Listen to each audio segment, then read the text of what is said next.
25th. We're just reconnecting with the PCT after a weekend in Tehachapi.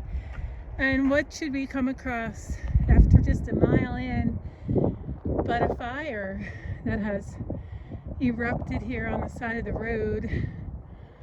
And we called it in to the fire department, and hopefully we're going to be able to put it out pretty quickly. But it's crazy how these things just start up.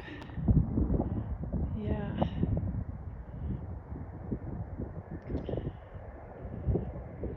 Good morning. Good morning. It's Tuesday, June 6th, and we got back on trail yesterday after a weekend in Tehachapi, which was really great. We were able to rest and get some necessary things done, including picking up our new sleeping pads, which are beautiful. The bomb. It's nice to not have it deflate on you in the middle of the night. Yeah. So kudos to Big Agnes for great customer service. Yeah. So they got it to us really quickly.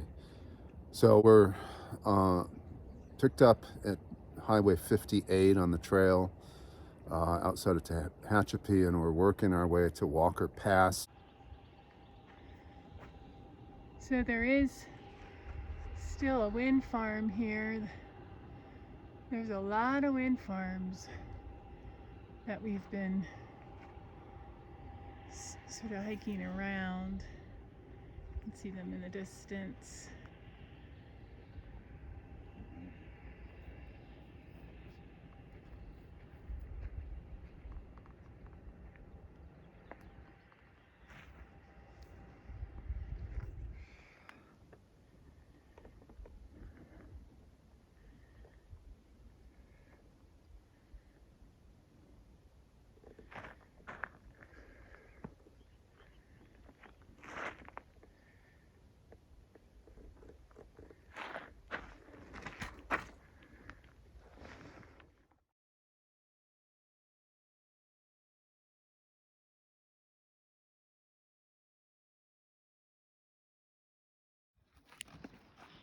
Sometimes you do a lot to get to a water source. Oh my God. Is it clean? Yeah. Yeah? Beautiful. Yeah. So where is it coming from? Spring. Oh boy, that was quite a journey. So it's like a mile down, a mile up? Yep. To get some water. And as you can see, it's kind of foggy this morning. We got a little bit of rain during the night. So we're hoping later on we can dry some things out, like our tent. And we just did a climb, and we're up in the forest.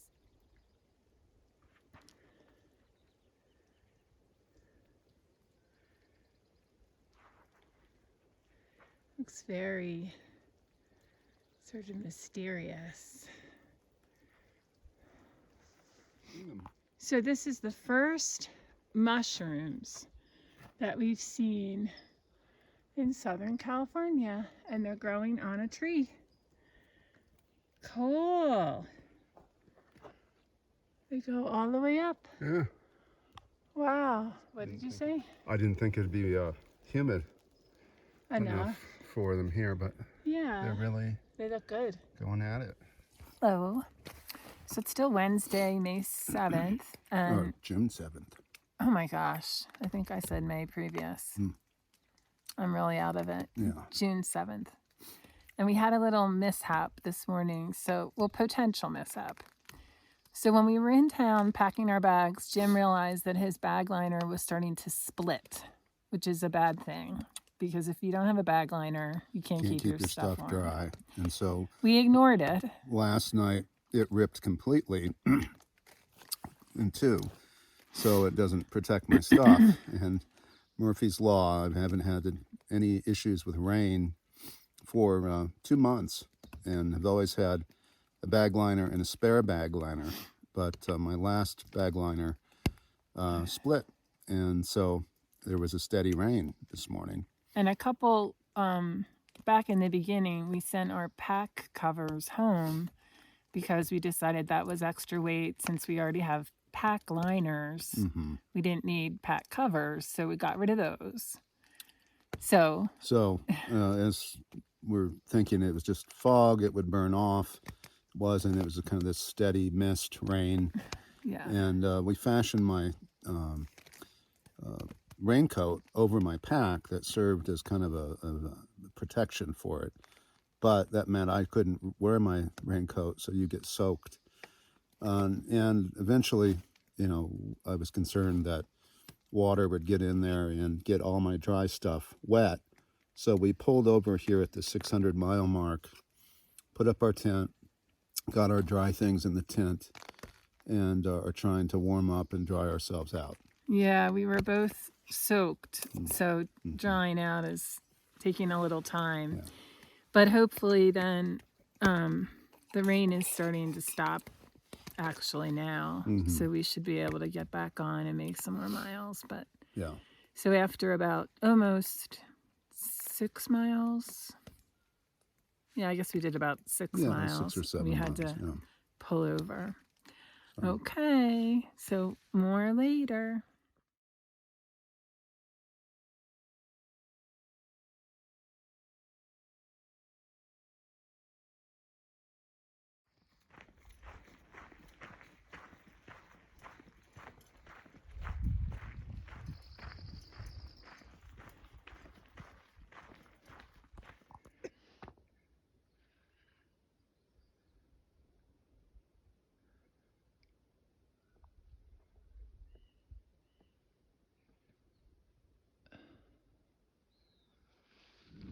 Good morning. good morning. So today is Thursday, June June 8th. 8th. What's June 8th, Jim? It's our 2-month anniversary. We've been on this trail for 2 months straight. Wow. Yeah. So past the 600-mile mark. Yep. Not bad for old people. We're coming up on the Sierras. So we're going to get off at Walker Pass, and we're going to avoid the Sierras because the snow and melt and Northern California. in Northern California, it's too wild and too dangerous. We need to give it more time to melt off and off. become reasonable for us to feel confident. So when we get off at Walker Pass, we're going to take a bus into Bakersfield and then get on an Amtrak that'll take us to Southern Oregon, where we're going to get back on the PCT in Oregon and hike north to the border.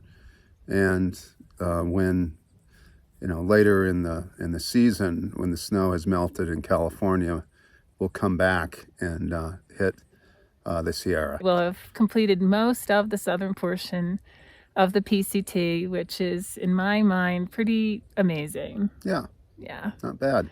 Yesterday was actually probably one of the, lowest days. Worst days on the trail, because we've been out here for 2 months, haven't had a drop of rain. And then it was just... And then yesterday morning we woke up and there was fog, and then it turned into a steady drizzle. Everything got disgustingly wet and dirty, and we did the best we could. But it was a real ass pain. It was an ass pain. So after it stopped, we hiked some more. So yeah. Now it's sunny and we can get some things dried out. Yeah. All right. We'll see you later.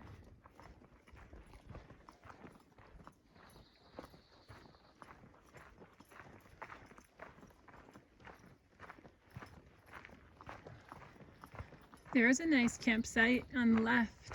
Flat spot down there. Too bad it's too early.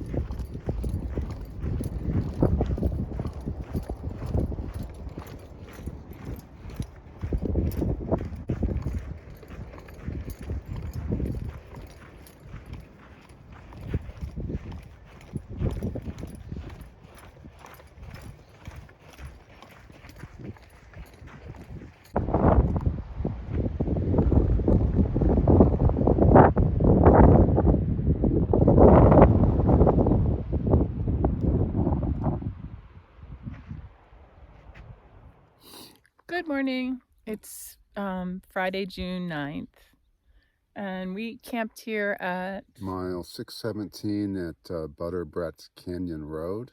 yep.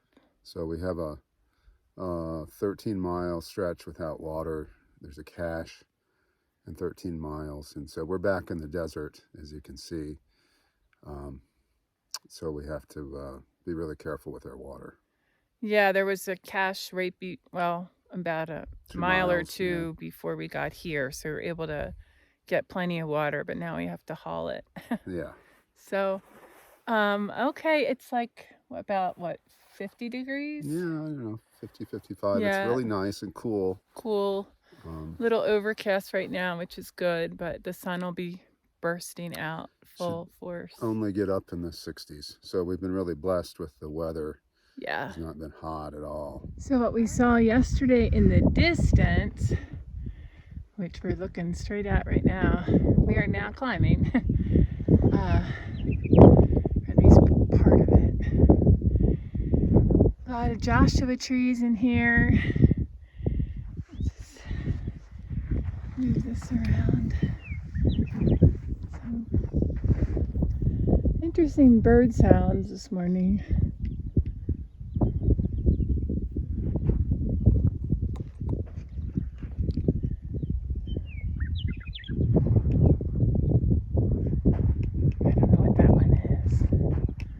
I don't know what any of them are.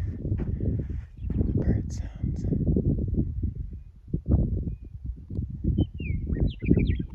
So this is a pleasant surprise. We got to this road this morning, and there is a picnic table here. So perfect place to take what we call second breakfast, because we're usually starving after about an hour of hiking. It's been more like 2 hours.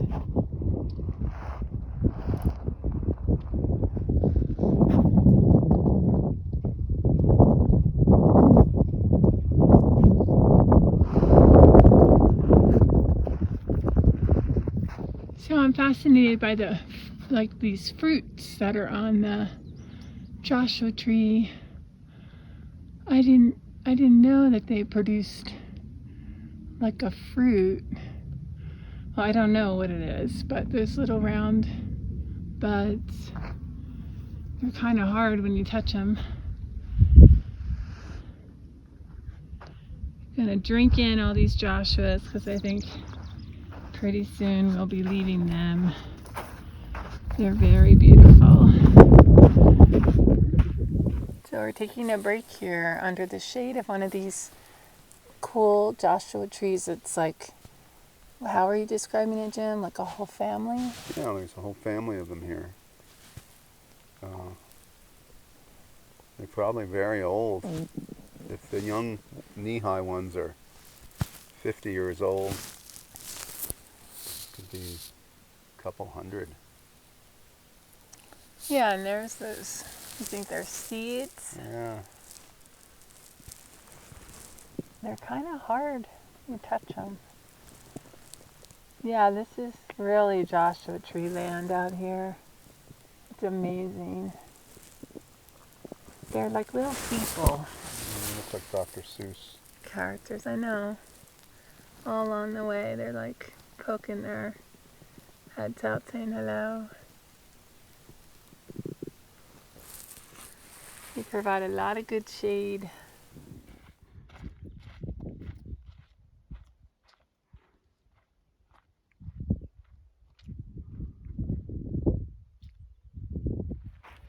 Hello. So this latest stretch, as you can see, I'm under my umbrella, is all about getting to the next water cache.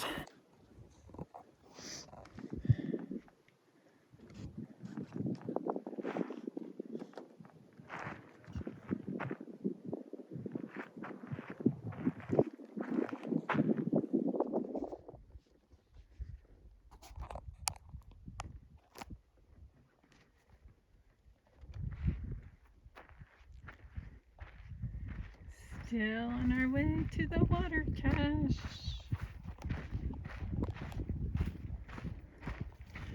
So the thing about water caches is they're on the far out,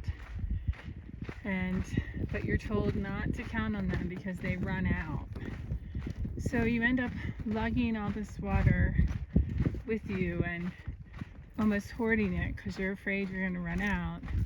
And then if there is water at the cache, then you start really drinking so that you can then refill your bottles and have hydrated yourself pretty well. So I'm hoping that there is water at this next one. Pretty sure there will be, but you never know. There it is in the distance. The cache. Yay. Thank God for that.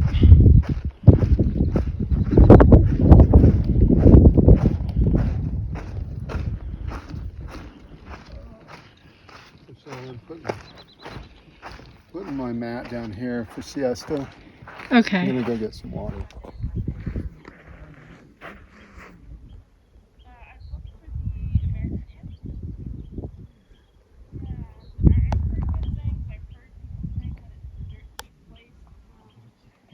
I think what we're gonna end up doing after we fill up our water is either find a camp spot or we have to head back.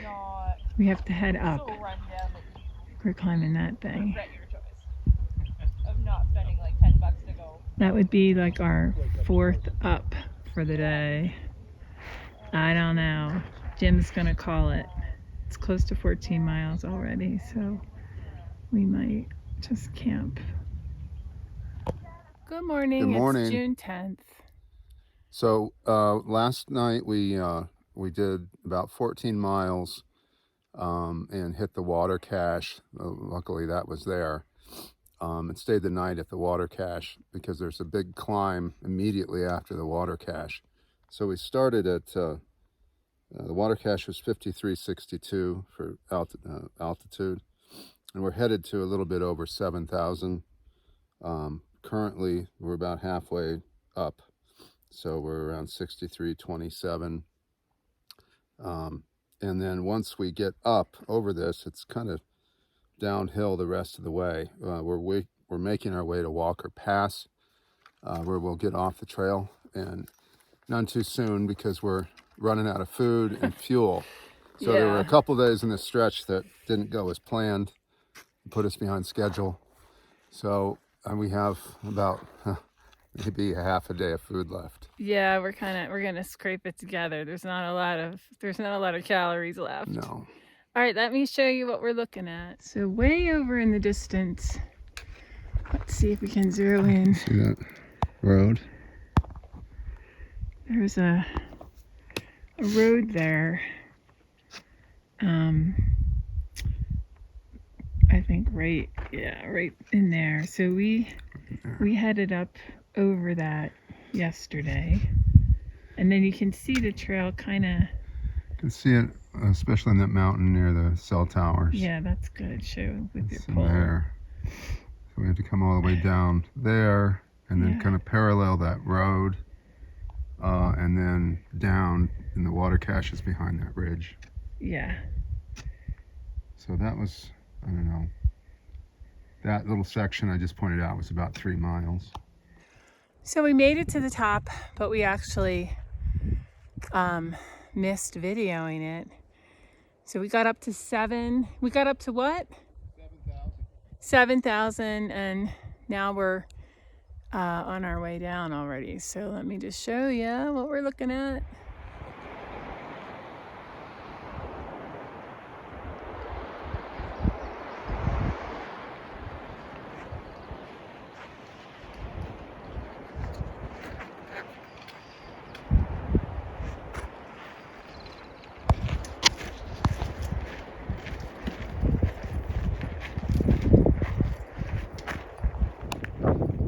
So we're on our descent now, and we should be be approaching a dirt road soon.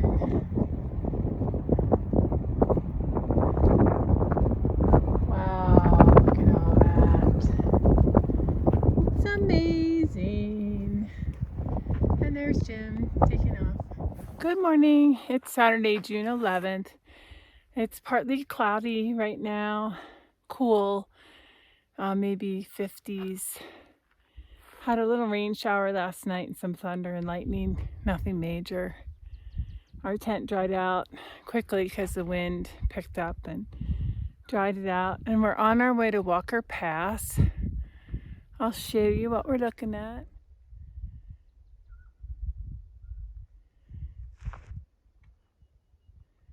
So we're hoping, I think it's another like 6 or 7 miles to Walker Pass.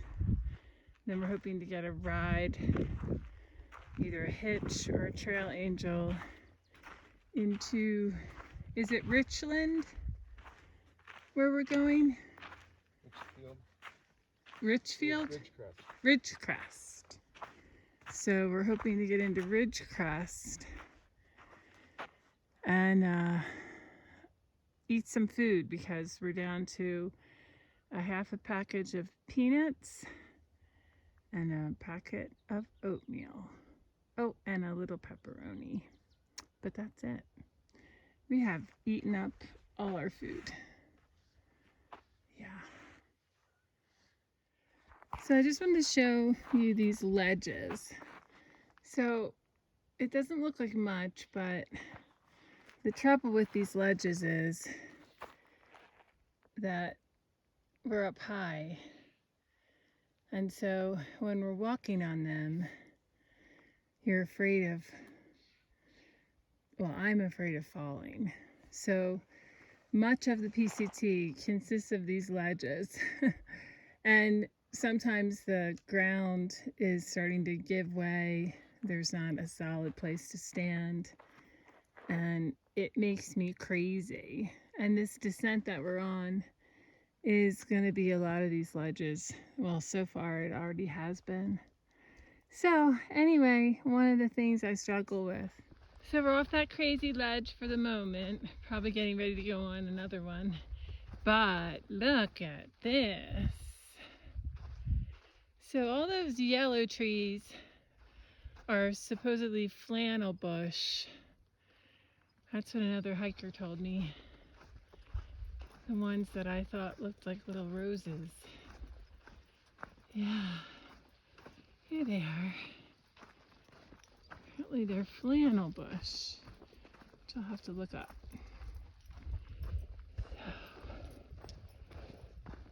Very beautiful in here. Look at it all. Ooh.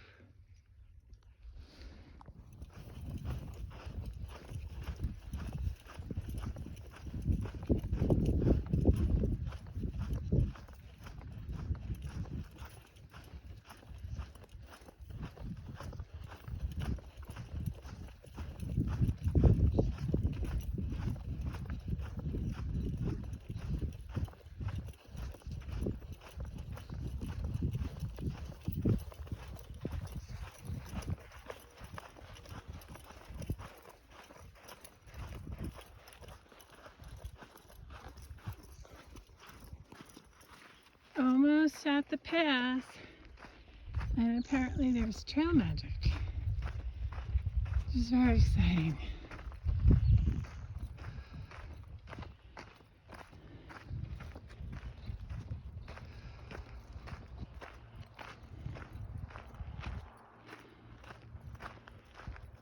Wow.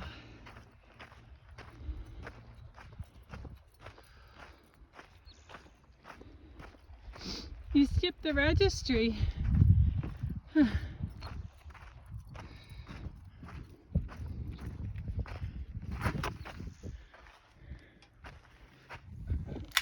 it's actually even Stay more long enough now. to be here. Diplomatic outpost, right? Canadian law Our applies. embassy here. She did that. She did that. Yeah. We're all in the hot tub hanging out. Oh, we did that too, actually. Yeah, we're all in the hot tub at the